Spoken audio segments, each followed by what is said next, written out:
Shalom keluarga damai, selamat tahun baru. Puji Tuhan untuk setiap penyertaan Tuhan di tahun 2024. Dan kini kita bersama berjumpa dan memasuki tahun 2025. Kiranya tuntunan dari Tuhan juga senantiasa menyertai kita. Mari kita awali renungan bersama ini dengan berdoa.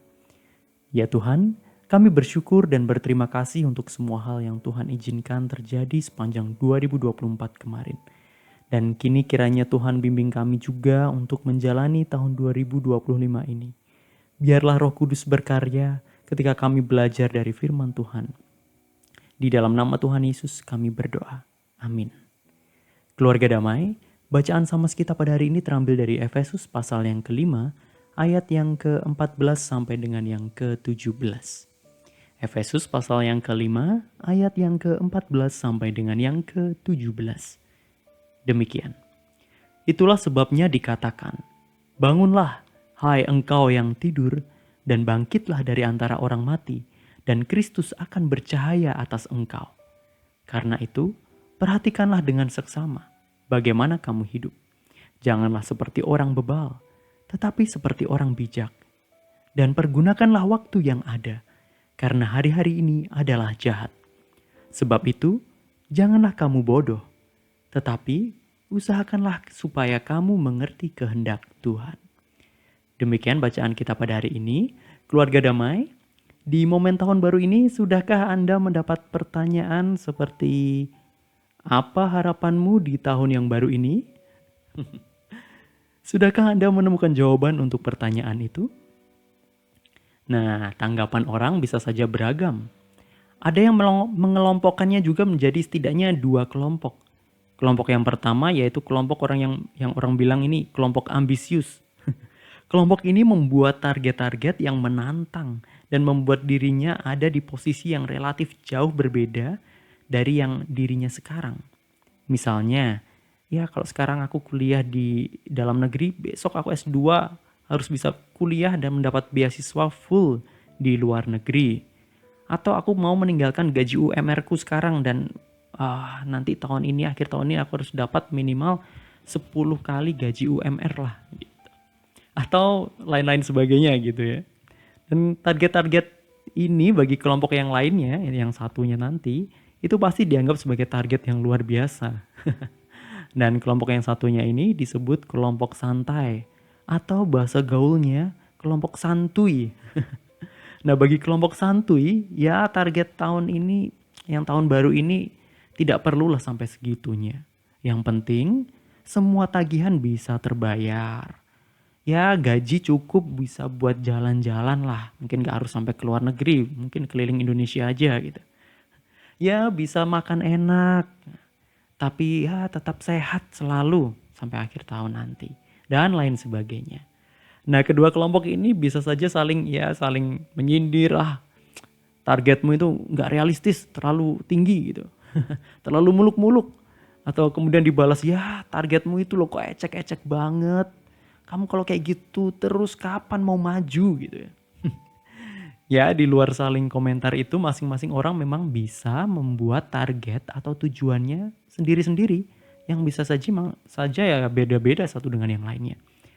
Harapan, target, atau tujuan bisa saja kita sebut sebagai sebuah resolusi. Yaitu hal-hal yang menunjukkan kemauan diri untuk melanjutkan hal yang baik, atau menjadi lebih baik, atau juga memang mau berhenti dan berubah menjadi yang berbeda dari yang sebelumnya. Nah selain dua kelompok tadi, ternyata ada juga kelompok yang menganggap bahwa resolusi tahun baru itu adalah hal yang tidak perlu. Nah bagi mereka ini resolusi itu hanya akan menambah beban pada hidup. Nah pikiran akan terus dan terfosir pada tujuan itu. Sehingga menghilangkan waktu untuk bisa menikmati momen sekarang ini. Karena fokus terus begitu ya kepada tujuan tadi. Nah mungkin juga ada banyak target-target yang sebelumnya yang sudah dibuat yang tidak tercapai. Sehingga ya percuma lah membuat tujuan-tujuan baru terus itu setiap tahunnya. Lakukan aja yang dulu-dulu gitu. Nah apalagi target-target itu bisa jadi ya tidak realistis. Ditambah bahwa hidup ini penuh dengan ketidakpastian. Jadi ya mungkin mereka lebih memilih untuk ya just go with the flow ya. Jadi ya hidup mengalir saja. Ikuti apa yang dihadirkan oleh kehidupan ini. Nikmati yang ada. Nah, keluarga damai, bacaan kita di atas menuliskan beberapa kata yang menurut saya menarik untuk disimak di tahun yang baru ini. Antara lain yang pertama ada kata bangunlah. Kemudian ada kata bangkitlah. Ada juga kalimat perhatikanlah bagaimana kamu hidup. Dan ada juga kalimat pergunakanlah waktu yang ada. Serta ada juga kalimat yang mengatakan usahakanlah supaya kamu mengerti kehendak Tuhan. Nah, baik kata maupun kalimat dalam bacaan kita mengajak untuk setiap kita orang percaya untuk bergerak gitu ya. Bangkit, bangun, itu sesuatu yang memerlukan gerakan gitu ya. Gerakan ini adalah gerakan untuk mengajak kita berpindah dari satu posisi ke posisi yang lain. Tapi bukan posisi jabatan gitu ya dalam pekerjaan, melainkan perpindahan dari suatu kesadaran ke suatu kesadaran yang baru yang membuat kita melakukannya secara mandiri dan membuat kita menjadi aktif gitu. Kita diajak untuk bangun, bangkit, melihat hidup, meninggalkan kebodohan, dan hidup menjadi lebih bijak untuk berubah dari gelap menjadi terang. Nah, memiliki tujuan akan membantu seseorang melangkah dengan lebih terarah. Sebagai orang Kristen, kita juga perlu untuk berusaha menjadi terang. Seperti bacaan lengkap gitu ya, bacaan lengkap kita di Efesus pasal 5 itu tentang menjadi terang.